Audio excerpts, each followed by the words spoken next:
I feel like it's been a minute since I've talked about mods, but you voted for it, so here it is. Today, I'll be going over 10 mods from the last 2 months that are either brand spanking new or they've had huge overhauls.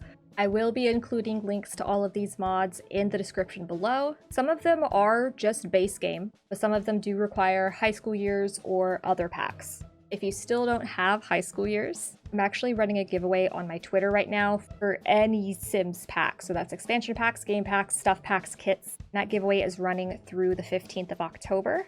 So feel free to check that out as well. I'll leave a link to that in the comments or something. So here are 10 mods that you could be using to enhance your Sims 4 gameplay.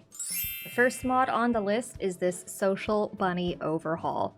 And this is one that I've actually been really excited for. So essentially what this creator has done is they've added a few hundred new options into Social Bunny. Because it can't just be me who just keeps getting the same posts about pillow fights and DMs about picking up guitar, and I think you'd be really good at it. As it stands right now, Social Bunny is really sadly lackluster and lacking personality. So the first version of this mod has added at least 200 options for teens and at least 140 for elders. And there's a lot more in the plans. And if you check out this creator on Twitter, their pinned post is actually a document where you can contribute to this mod. So I'm really excited for the future of this mod because it is largely crowdsourced, and that's where we get a lot of the originality in these Social Bunny posts. Mod number 2 is actually this build by object. This is the standard window that you need in high school years in order to sneak out of the house as a teenager. But you may have noticed that the window doesn't just function as a normal window would, because it can only go in one specific spot because your sim needs to be able to exit and enter through the window. So this is just a clone of that same window, but you can shift place it and you can do repeat placement, which is awesome because I think this is a really good, just basic window. And similar to the creator on here, I am astonished. I am shooketh that the Sims team did not just include a normal version of this window.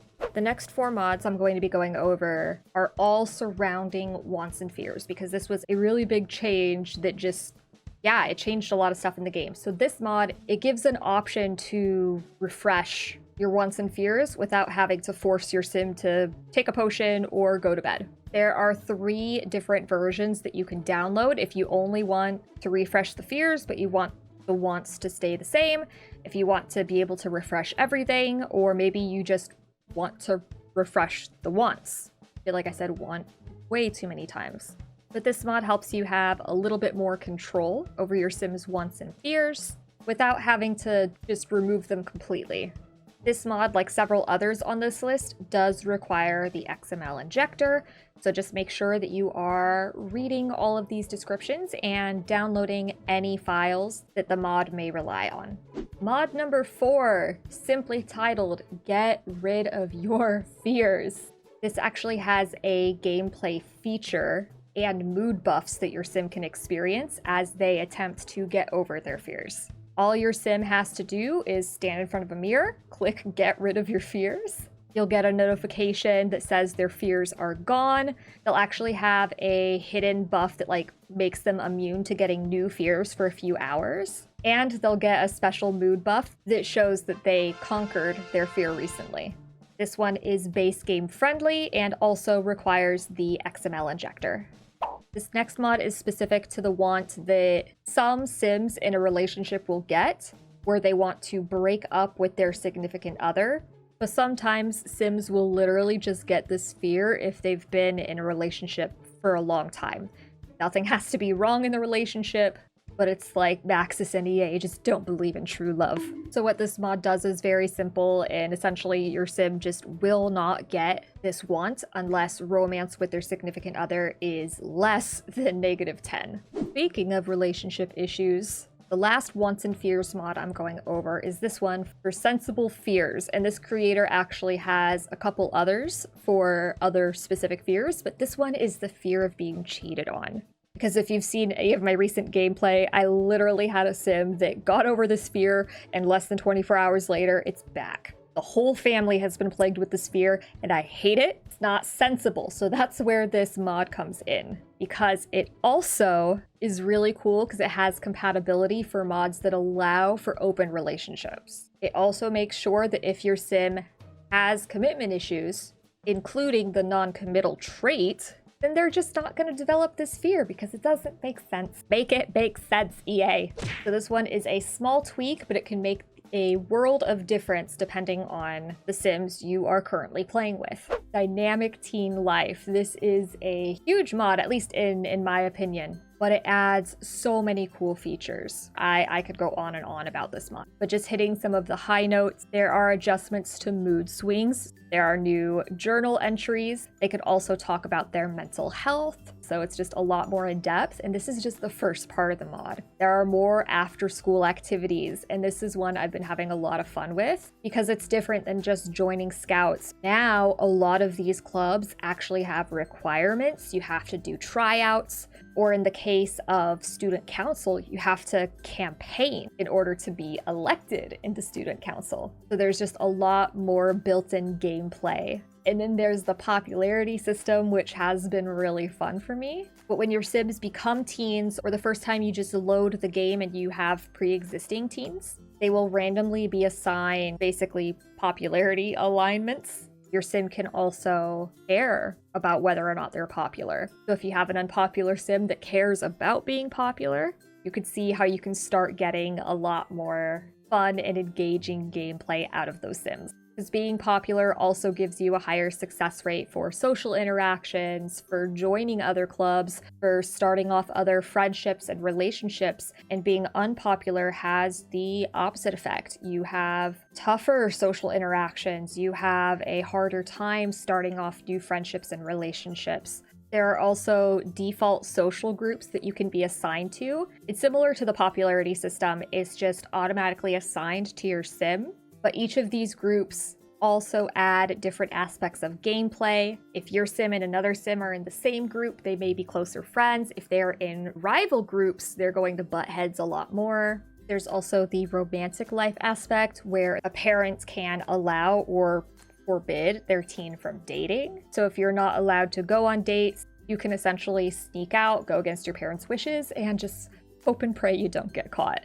The social life feature has been amazing, and that's for a few reasons. The first is you don't actually need the specific sneaking out window to be on the lot in order to get an invitation, because apparently that's a hidden requirement. You can't get invited places unless you have that window in your build. So with this, you don't need to have the window, and depending on your popularity, you may get more invites compared to someone who is less popular. So, kind of close to real life in that regard. And these are all rabbit holes, so you're not actually going to go to these places.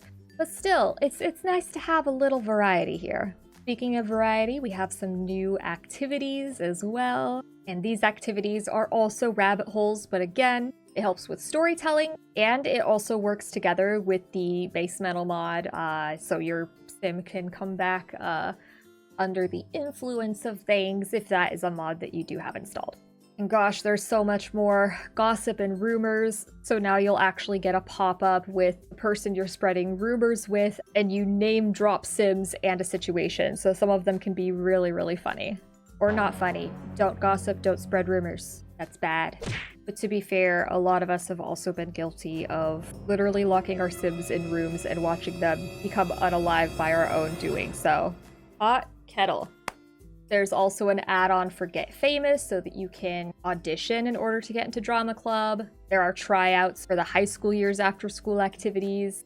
And then down here we go into requirements. And at its core, this mod only requires base game and parenthood, but there are additions if you have Snowy Escape, Get Famous, and high school years. Overall, really, really love this mod. Definitely go check it out, read the entire description, and enjoy.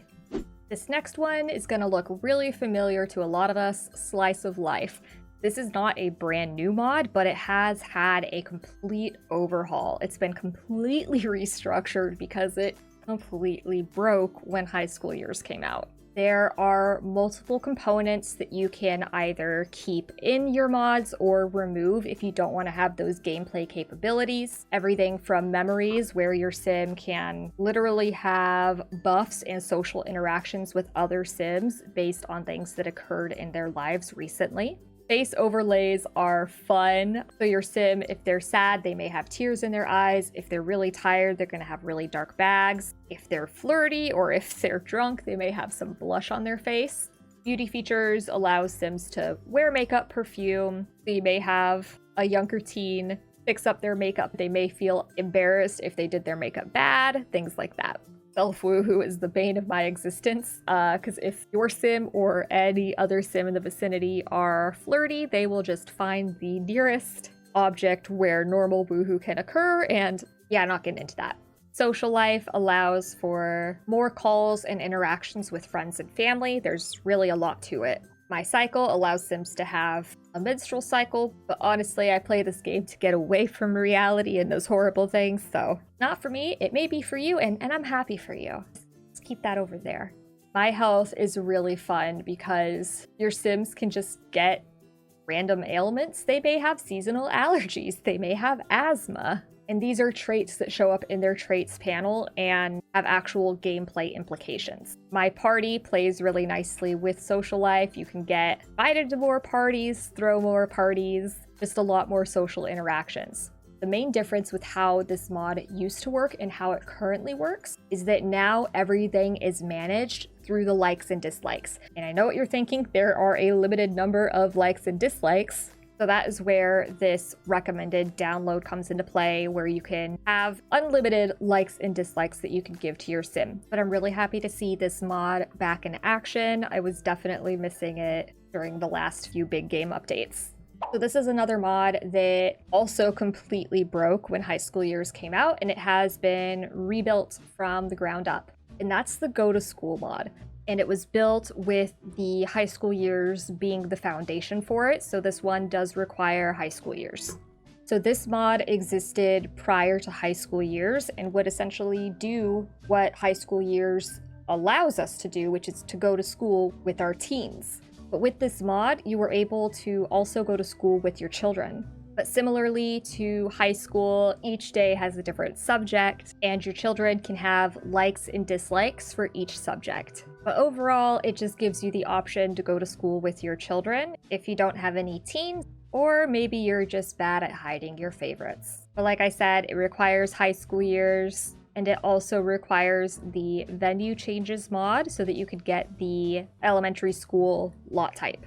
The last mod on this list is the Townie Sexual Orientation Fix and Diversity mod. Because while the Sims team did technically add a lot more customizations for gender and sexual orientation, the game is currently bugged in that most newly generated townies, so not the ones that come with the base game, but the ones that the game will automatically generate, majority of them are being generated to be aromantic and asexual. Not saying there's a problem with either of those, as I personally am wearing a similar hat, but it's not accurate to real life, nor is it conducive to long-term gameplay. So this mod has a few different options. In addition to the arrow ace supremacy bug, there's also the fact that you will never see any townies be generated that have a same-sex preference unless you yourself as the player have initiated at least 2 same-sex relationships. I imagine EA did this as a form of protection for certain countries where playing a game that features homosexuality can land you in actual jail. But depending on what your gameplay style is and what you do and don't want to see in your game, there are a few different versions of the mod, and you can just find the one that is best suited for you. So the first version of the mod is just a fix, which essentially just removes the bug where a majority of the Sims are being spawned as asexual aromantic, but it keeps the hidden switch where you have to initiate those same-sex relationships in order for them to naturally occur in your game. The second version of the mod is actually the one that I have installed, and this is the diversity version. And it naturally assigns all Sims to have a 67% chance 67% chance of being heterosexual, 17% chance of being homosexual, an 8% chance of being bisexual, or an 8% chance of being asexual. And these are the numbers that are actually built into the game. So if you downloaded the first version where you have to initiate the same-sex relationships, these would be the same percentages that would eventually impact your game. This just puts it in there as the default. And then the third version and the last version of this mod is essentially reverting to the last default that the Sims had, in that all Sims, unless you go into create a Sim and change it, they will always be pansexual. So you only should be downloading one version of this mod, and you can download the one that just best suits your style of gameplay. Let me know which mod you are most excited about in the comments below, and if you like this video, hit that button, hit that like button. And feel free to subscribe if you want to see more mod videos. And I also do some gameplay so you could actually see some of these mods in action.